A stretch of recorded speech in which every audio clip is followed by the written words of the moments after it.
आपको लिए चलते हैं। प्रधानमंत्री नरेंद्र मोदी मन की बात कार्यक्रम को इस वक्त संबोधित कर रहे हैं। बहुत ही प्रेरक रहा, अद्भुत रहा। इस साल भारत ने अपनी आजादी के 75 वर्ष पूरे किए और इसी वर्ष अमृत काल का प्रारंभ हुआ। इस साल देश ने नई रफ्तार पकड़ी। सभी देशवासियों ने एक से बढ़कर एक काम किया। 2022 की विभिन्न सफलताओं ने आज पूरे विश्व में भारत के लिए एक विशेष स्थान बनाया है। 2022 यानी भारत द्वारा दुनिया की 5वीं सबसे बड़ी अर्थव्यवस्था का मुकाम हासिल करना।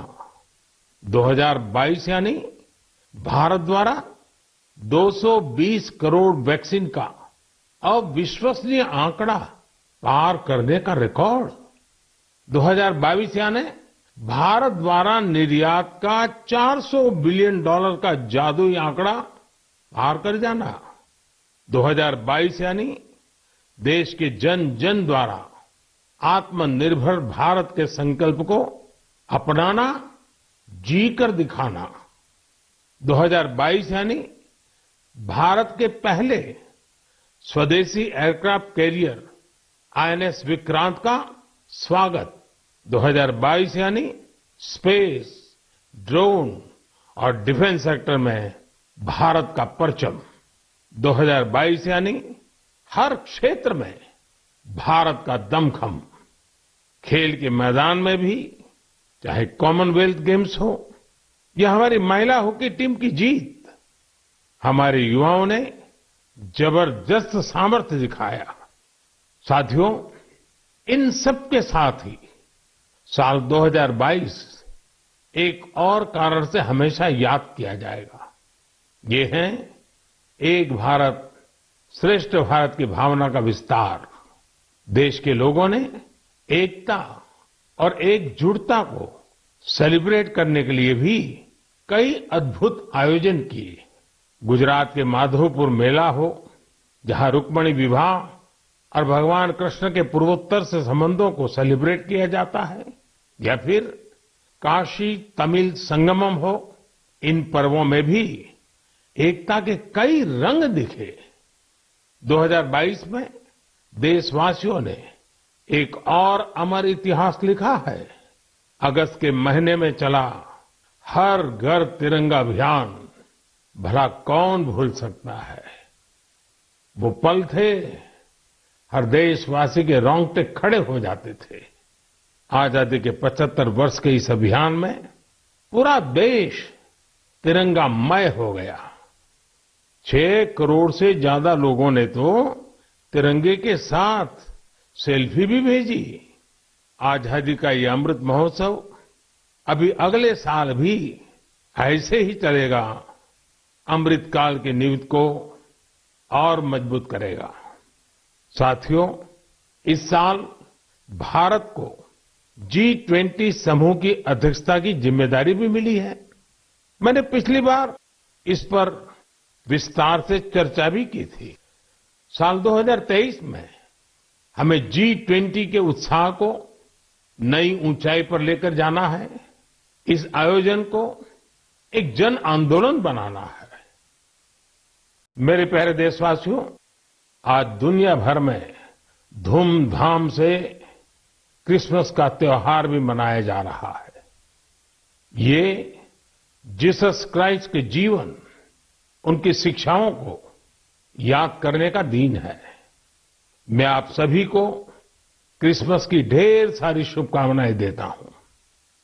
साथियों, आज हम सभी के श्रद्धेय अटल बिहारी वाजपेयी जी का जन्मदिन भी है। वे एक महान राजनेता थे, जिन्होंने देश को असाधारण नेतृत्व दिया। हर भारतवासी के हृदय में उनके लिए एक खास स्थान है। मुझे कोलकाता से आस्था जी का एक पत्र मिला है। इस पत्र में उन्होंने हाल की अपनी दिल्ली यात्रा का जिक्र किया है। वे लिखती हैं कि इस दौरान उन्होंने पीएम म्यूजियम देखने के लिए समय निकाला। इस म्यूजियम में उन्हें अटल जी की गैलरी खूब पसंद आई। अटल जी के साथ वहां खींची गई तस्वीर तो उनके लिए यादगार बन गई है। अटल जी की गैलरी में हम देश के लिए उनके बहुमूल्य योगदान की झलक देख सकते हैं।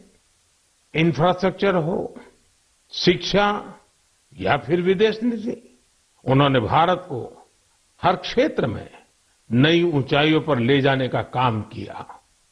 मैं एक बार फिर अटल जी को हृदय से नमन करता हूं।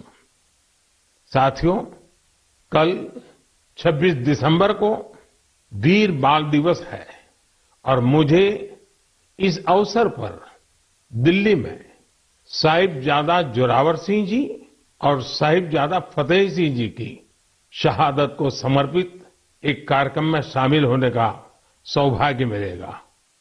देश साहिबजादे और माता गुजरी के बलिदान को हमेशा याद रखेगा। मेरे प्यारे देशवासियों, हमारे यहां कहा जाता है, सत्यम किम प्रमाणम, प्रत्यक्षम किम प्रमाणम, यानी सत्य को प्रमाण की आवश्यकता नहीं होती। जो प्रत्यक्ष है उसे भी प्रमाण की आवश्यकता नहीं होती। लेकिन बात जब आधुनिक मेडिकल साइंस की हो तो उसमें सबसे महत्वपूर्ण होता है प्रमाण, एविडेंस। सदियों से भारतीय जीवन का हिस्सा रहे योग और आयुर्वेद जैसे हमारे शास्त्रों के सामने एविडेंस बेस्ड रिसर्च की कमी हमेशा हमेशा एक चुनौती रही है। परिणाम दिखते हैं लेकिन प्रमाण नहीं होते हैं। लेकिन मुझे खुशी है कि एविडेंस बेस्ड मेडिसिन के युग में अब योग और आयुर्वेद आधुनिक युग की जांच और कसौटियों पर भी खरे उतर रहे हैं। आप सभी ने मुंबई के टाटा मेमोरियल सेंटर के बारे में जरूर सुना होगा। इस संस्थान ने रिसर्च, इनोवेशन और कैंसर केयर में बहुत नाम कमाया है। इस सेंटर द्वारा की गई एक इंटेंसिव रिसर्च में सामने आया है कि ब्रेस्ट कैंसर के मरीजों के लिए योग बहुत ज्यादा असरकारी है। टाटा मेमोरियल सेंटर ने अपनी रिसर्च के नतीजों को अमेरिका में हुई बहुत ही प्रतिष्ठित ब्रेस्ट कैंसर कॉन्फ्रेंस में प्रस्तुत किया है। इन नतीजों ने दुनिया के बड़े बड़े एक्सपर्ट्स का ध्यान अपनी तरफ खींचा है, क्योंकि टाटा मेमोरियल सेंटर ने एविडेंस के साथ बताया है कि कैसे मरीजों को योग से लाभ हुआ है। इस सेंटर की रिसर्च के मुताबिक योग के नियमित अभ्यास से ब्रेस्ट कैंसर के मरीजों की बीमारी के फिर से उभरने और मृत्यु के खतरे में 15% तक की कमी आई है। भारतीय पारंपरिक चिकित्सा में यह पहला उदाहरण है जिसे पश्चिमी तौर तरीकों वाले कड़े मानकों पर परखा गया है। साथ ही यह पहली स्टडी है जिसमें ब्रेस्ट कैंसर से प्रभावित महिलाओं में योग से क्वालिटी ऑफ लाइफ के बेहतर होने का पता चला है। इसके लॉन्ग टर्म बेनिफिट्स भी सामने आए हैं। टाटा मेमोरियल सेंटर ने अपनी स्टडी के नतीजों को पेरिस में हुए European society of medical oncology में उस सम्मेलन में प्रस्तुत किया है। साथियों, आज के युग में भारतीय चिकित्सा पद्धतियां जितनी ज्यादा एविडेंस बेस्ड होगी उतनी ही पूरे विश्व में उनकी स्वीकार्यता बढ़ेगी। इसी सोच के साथ दिल्ली के एम्स में भी एक प्रयास किया जा रहा है। यहां हमारी पारंपरिक चिकित्सा पद्धतियों को वैलिडेट करने के लिए 6 साल पहले centre for integrative medicine and research की स्थापना की गई। इसमें लेटेस्ट मॉडर्न टेक्निक्स और रिसर्च मेथड्स का उपयोग किया जाता है। यह सेंटर पहले ही प्रतिष्ठित अंतर्राष्ट्रीय जर्नल्स में 20 पेपर प्रकाशित कर चुका है। अमेरिकन कॉलेज ऑफ कार्डियोलॉजी के जर्नल में प्रकाशित एक पेपर में सिंकपी से पीड़ित मरीजों को योग से होने वाले लाभ के बारे में बताया गया है। इसी प्रकार न्यूरोलॉजी जर्नल के पेपर में माइग्रेन में योग के फायदों के बारे में बताया गया है। इनके अलावा कई और बीमारियों में भी योग के बेनिफिट्स को लेकर स्टडी की जा रही है, जैसे heart disease, depression, sleep disorders और प्रेगनेंसी के दौरान महिलाओं को होने वाली समस्याएं। साथियों, कुछ दिन पहले ही मैं वर्ल्ड आयुर्वेद कांग्रेस के लिए गोवा में था। इसमें 40 से ज्यादा देशों के डेलीगेट शामिल हुए और यहां 550 से अधिक साइंटिफिक पेपर्स प्रेजेंट किए गए। भारत सहित दुनिया भर की करीब 215 कंपनियों ने यहां एग्जीबिशन में अपने प्रोडक्ट्स को डिस्प्ले किया। 4 दिनों तक चले इस एक्सपो में 1 लाख से भी अधिक लोगों ने आयुर्वेद से जुड़े अपने एक्सपीरियंस को एंजॉय किया। आयुर्वेद कांग्रेस में भी मैंने दुनिया भर से जुटे आयुर्वेद एक्सपर्ट्स के सामने एविडेंस बेस्ड रिसर्च का आग्रह दोहराया। जिस तरह कोरोना वैश्विक महामारी के इस समय में योग और आयुर्वेद की शक्ति को हम सभी देख रहे हैं, उसमें इनसे जुड़ी एविडेंस बेस्ड रिसर्च बहुत ही महत्वपूर्ण साबित होगी। मेरा आपसे भी आग्रह है कि योग, आयुर्वेद और हमारी पारंपरिक चिकित्सा पद्धतियों से जुड़े हुए ऐसे प्रयासों के बारे में अगर आपके पास कोई जानकारी हो तो उन्हें सोशल मीडिया पर जरूर शेयर करें। मेरे प्यारे देशवासियों, बीते कुछ वर्षों में हमने स्वास्थ्य क्षेत्र से जुड़ी कई बड़ी चुनौतियों पर विजय पाई है। इसका पूरा श्रेय हमारे मेडिकल एक्सपर्ट्स, साइंटिस्ट और देशवासियों की इच्छा शक्ति को जाता है। हमने भारत से स्मॉल पॉक्स, पोलियो और गिनी वॉर्म जैसी बीमारियों को समाप्त करके दिखाया है। आज मन की बात के श्रोताओं को मैं एक और चुनौती के बारे में बताना चाहता हूं, जो अब समाप्त होने की कगार पर है। ये चुनौती है, ये बीमारी है कालाजार। इस बीमारी का परजीवी सैंड फ्लाई यानी बालू मक्खी के काटने से फैलता है। जब किसी को कालाजार होता है तो उसे महीनों तक बुखार रहता है, खून की कमी हो जाती है, शरीर कमजोर पड़ जाता है और वजन भी घट जाता है।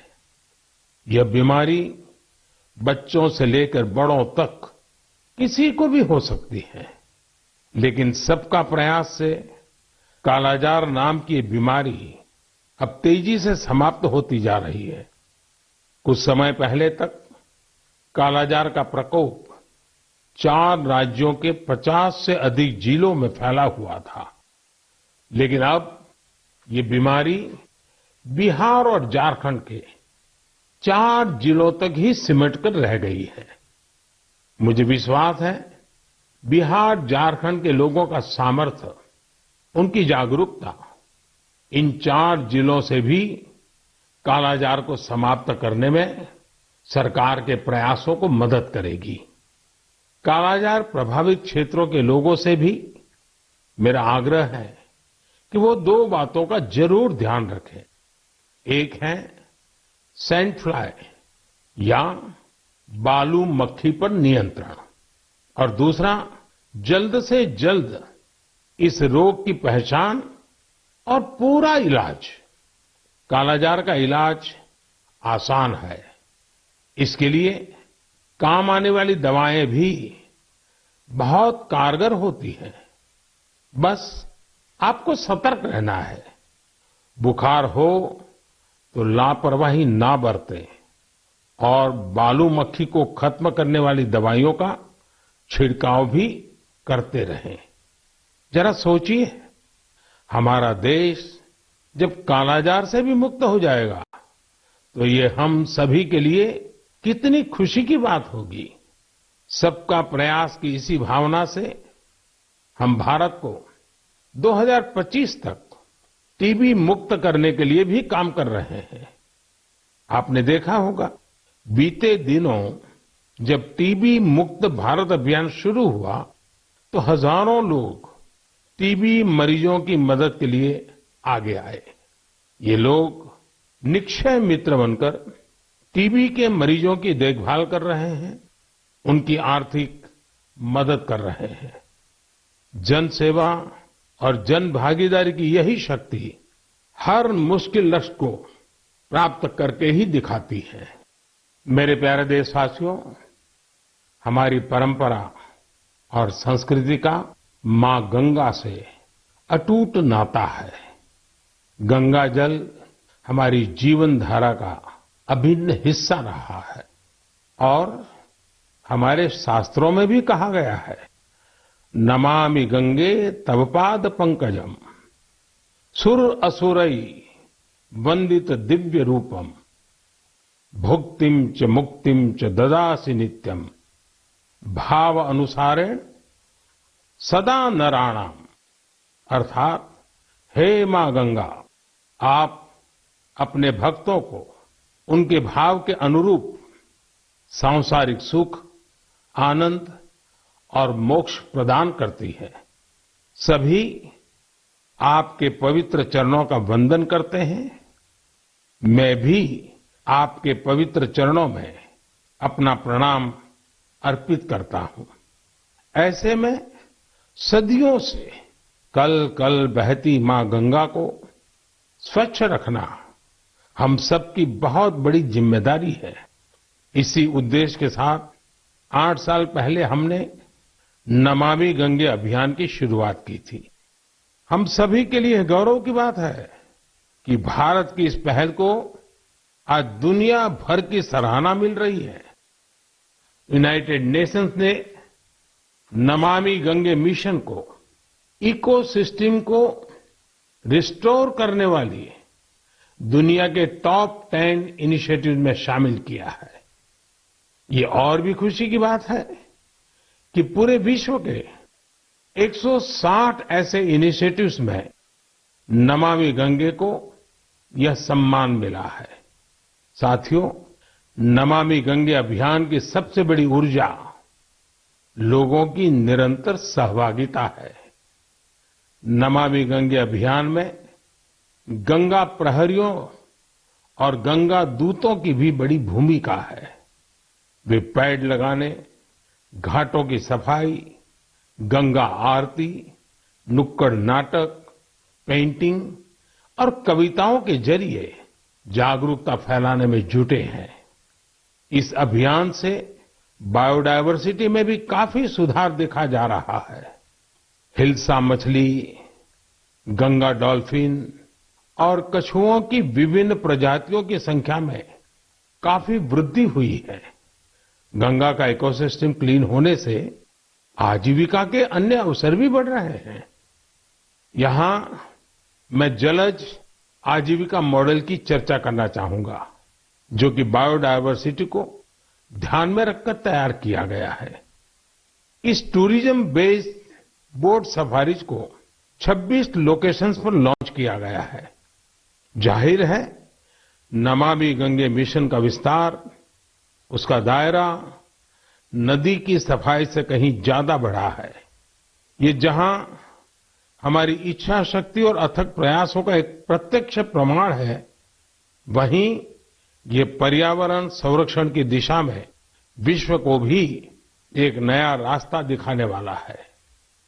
मेरे प्यारे देशवासियों, जब हमारी संकल्प शक्ति मजबूत हो तो बड़ी से बड़ी चुनौती भी आसान हो जाती है।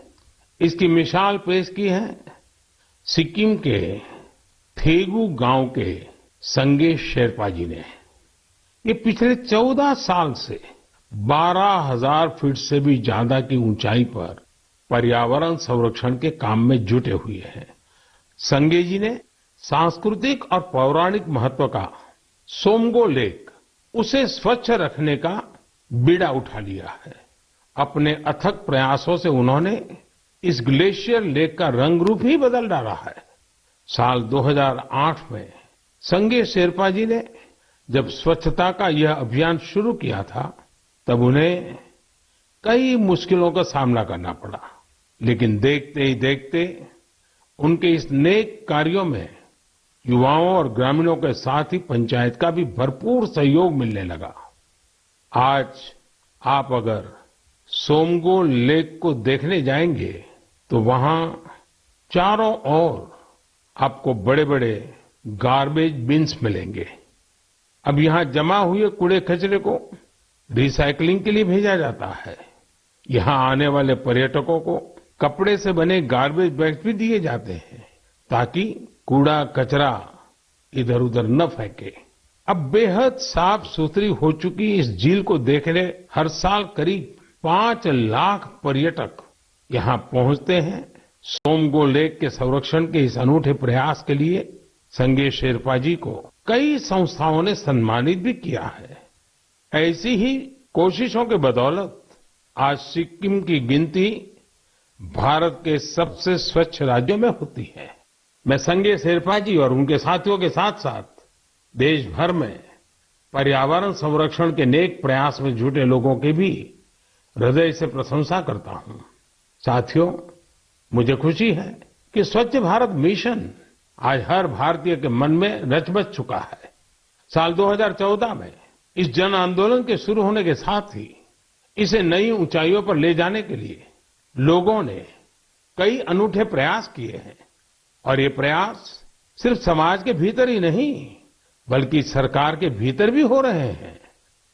लगातार इन प्रयासों का परिणाम ये है, कूड़ा कचरा हटने के कारण, बिन जरूरी सामान हटने के कारण दफ्तरों में काफी जगह खुल जाती है, नया स्पेस मिल जाता है।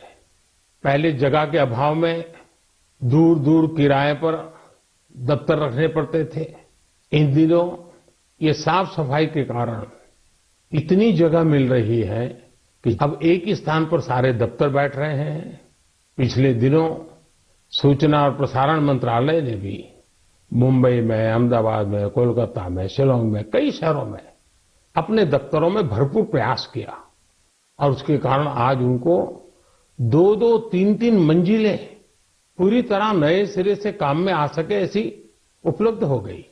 ये अपने आप में स्वच्छता के कारण हमारे संसाधनों का ऑप्टिमम यूटिलाइजेशन का उत्तम अनुभव आ रहा है। समाज में भी, गांव-गांव, शहर-शहर में भी, उसी प्रकार से दफ्तरों में भी ये अभियान देश के लिए भी हर प्रकार से उपयोगी सिद्ध हो रहा है। मेरे प्यारे देशवासियों, हमारे देश में अपनी कला संस्कृति को लेकर एक नई जागरूकता आ रही है, एक नई चेतना जागृत हो रही है। मन की बात में हम अक्सर ऐसे उदाहरणों की चर्चा भी करते हैं, जैसे कला, साहित्य और संस्कृति समाज की सामूहिक पूंजी होते हैं। वैसे ही इन्हें आगे बढ़ाने की जिम्मेदारी भी पूरे समाज की होती है। ऐसा ही एक सफल प्रयास लक्षद्वीप में हो रहा है। यहाँ कल्पेनी द्वीप पर एक क्लब है, कुमेल ब्रदर्स चैलेंजर्स क्लब। ये क्लब युवाओं को स्थानीय संस्कृति और पारंपरिक कलाओं के संरक्षण के लिए प्रेरित करता है। यहाँ युवाओं को लोकल आर्ट, कोलकली, परिचाकली, किलिपट्टू और पारंपरिक गानों की ट्रेनिंग दी जाती है। यानी पुरानी विरासत नई पीढ़ी के हाथों में सुरक्षित हो रही है, आगे बढ़ रही है। और साथियों, मुझे खुशी है इस प्रकार के प्रयास देश में ही नहीं विदेश में भी हो रहे हैं। हाल ही में दुबई से खबर आई कि वहां के कालारी क्लब ने Guinness book of world records में नाम दर्ज किया है। कोई भी सोच सकता है कि दुबई के क्लब ने रिकॉर्ड बनाया तो जो भारत से क्या संबंध। तो पीएम मोदी के मन की बात कार्यक्रम में आपने सुना 2022 में हासिल हुई उपलब्धियों का जिक्र उन्होंने किया। फिलहाल यहाँ पर रुकने एक छोटे से ब्रेक के लिए जल्द लौटेंगे।